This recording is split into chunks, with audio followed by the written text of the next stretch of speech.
Little Miss Splendid Moves House, a peep-through book. Little Miss Splendid was not feeling her usual splendid self. She no longer enjoyed taking baths in her gold bathtub or dining off her silver plates. It is time, she thought, to move house. So she put on her most splendid hat and set off in search of a new home. The first house she came to was Abracadabra Cottage. Oh, this is quite nice, she thought. Perhaps I could live here. But she was not impressed with the inside.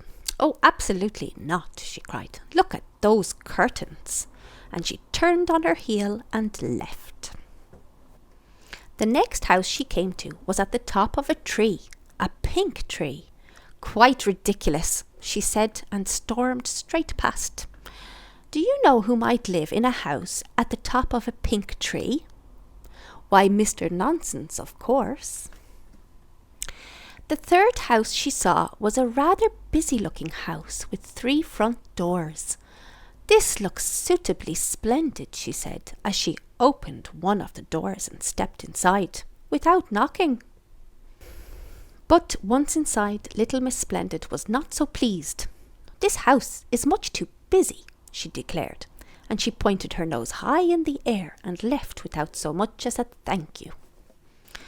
Little Miss Splendid's search was not going well. Far too silly, she said as she passed Mr. Funny's teapot house. And far too old, she huffed at Mr. Muddle's home. By now, little Miss Splendid was tired and grumpy and very fed up. Then in the distance she spotted a magnificent house. It had hundreds of windows and a grand front door and a beautiful garden. It was perfect. And it looked rather familiar. And as she got a little closer, little Miss Splendid realised that this house belonged to Little Miss Splendid. She had fallen in love with her own house. And from that day to this, Little Miss Splendid leaped for joy each time she arrived home.